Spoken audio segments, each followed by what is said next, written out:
So XO18 has concluded, and it was disappointing. Yeah, there were a lot of people who were not at all happy about what we saw because we were expecting things like a Banjo-Kazooie announcement of some kind, whether it's a remake or the next one, the third with 3E or whatnot, maybe a Battletoads look, maybe just a new game announcement, maybe Halo.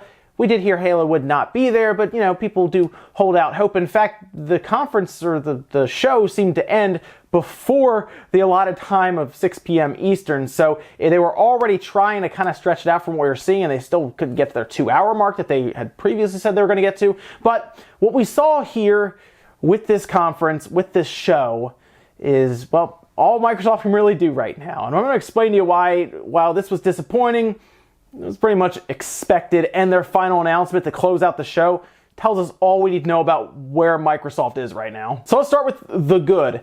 Crackdown 3 was shown, and it was shown working. I know that's a good thing. It's working. They showed it with the full wrecking zone, wrecking crew that they did, where they just started blowing everything up in multiplayer, and it seemed to work. Frame rate was good. It was functional. I was pleasantly surprised, to be honest, by Crackdown 3 because of how long of a development cycle it's had, how many setbacks it's supposedly had, all the horror stories about development where it just wasn't running it all well, and then we hear about Sumo Digital having a hard time at times with it, and it seemed like this was going to be a disaster, a train wreck, but they showed actual gameplay footage, and it worked.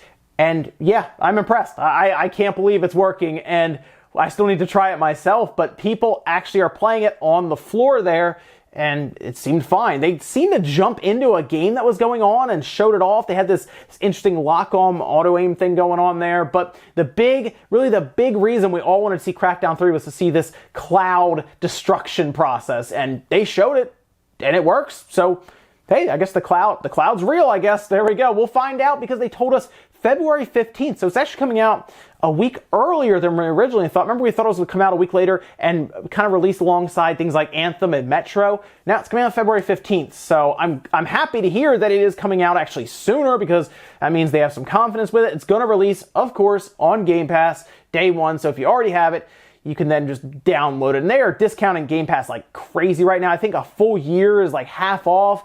To get it now, it's like $1 for the holidays. They're basically trying to get you to try Game Pass because there's a lot of value there. And that's one of the other good things is they added several games to Game Pass in this one show. They added 16. And while I looked down the list, and some of them were okay. Some of them were like little indie games. A few of them are actually on release day, as you're seeing the picture here. Some of the big ones to check out, obviously Hellblade, that's showing up next month in December.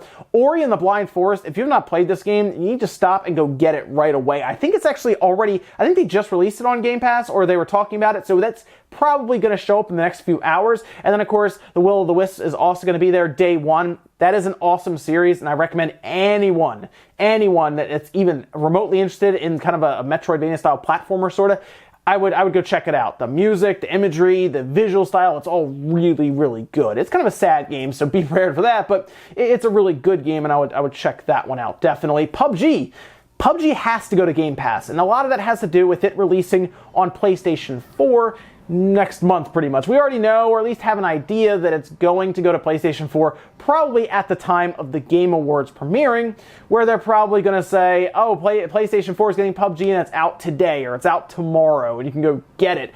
Kind of like last year where we had that Zelda Breath of the Wild DLC that dropped that night. PUBG is probably going to drop on the PlayStation 4 in a similar fashion that night for everyone who's watching the Game Awards, which will be cool, but I feel like Microsoft looked at it and said, well, let's just put it on Game Pass now. We've got all of our initial sales for this past year just about with our year of exclusivity, so let's put it on Game Pass and make our subscription service worth that much more. And yes, Game Pass is probably the best value in games, and I do recommend people pick it up because it's completely worth it with all of their first-party stuff and a lot of the third-party stuff they're adding. Also, for anyone who has not tried Crackdown 1, that's just straight up free. I tweeted this out, and I thought it was a mistake because people caught onto it early on their webpage, on their Xbox store.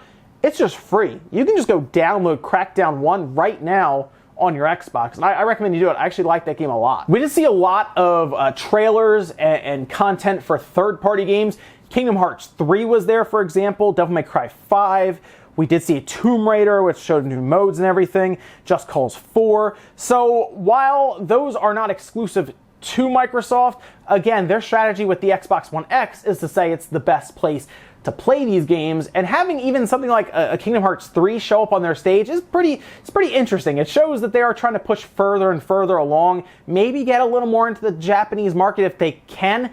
Xbox sales have actually been on a bit of an incline based on where they were before, so it's interesting to see that. Strangely, Xbox One X's keep selling better in Japan than the Xbox One S. I don't know if there's deep discounts going on there or because they keep showing it off as a 4K Blu-ray player or something. You know, it's hard to say. They also showed that Final Fantasy 13, 13-2, I believe Lightning Returns, those are all going on backwards compatibility lists, so if you have the 360 discs, I guess you just pop it in or you can buy it on the store. While the 13 series wasn't as popular, I actually liked 13, believe it or not. A lot of people didn't like that one. I was fine with it. I enjoyed it, but after that, I kind of stopped playing them. But kind of neat to see that it is going to the backwards compatible list for all of the games now that they have on there as backwards compatible. It is pretty massive. However, despite all of the games that they announced for Game Pass, all of the content that they showed adding to their current games, the big announcements now that Microsoft has had in 2 straight events, that's E3 and XO18,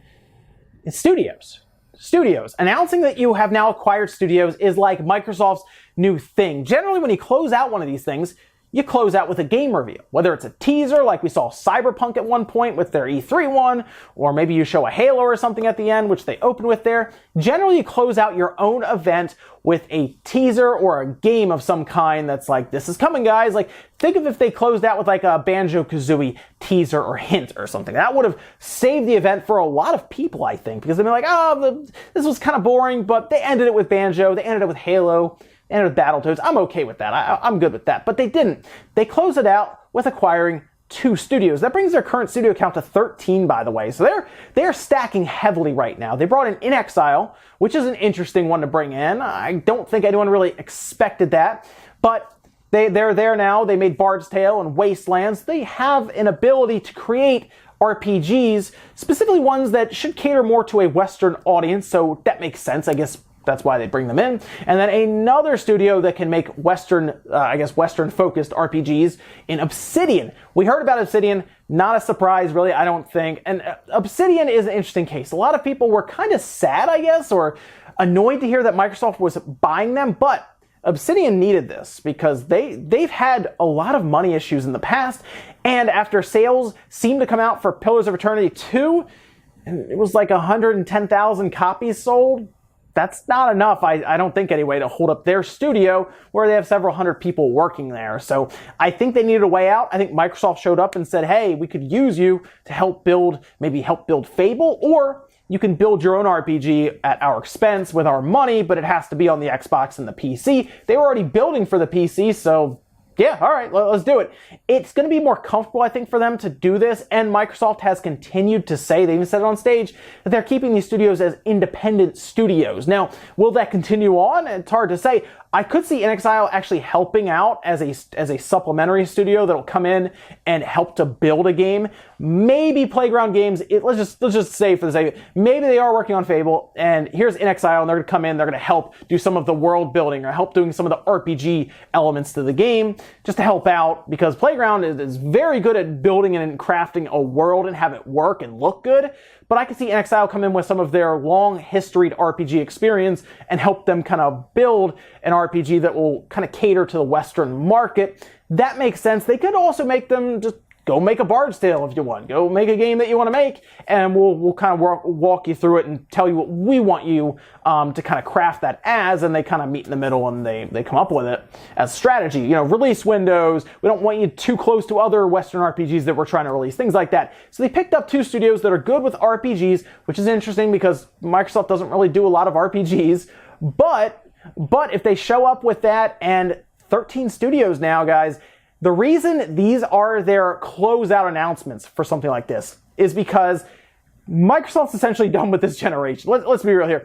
They're moving on to the next generation. They're building, like in sports teams, you have your farm system in baseball, right? Where you build up your players and get them ready for the big leagues.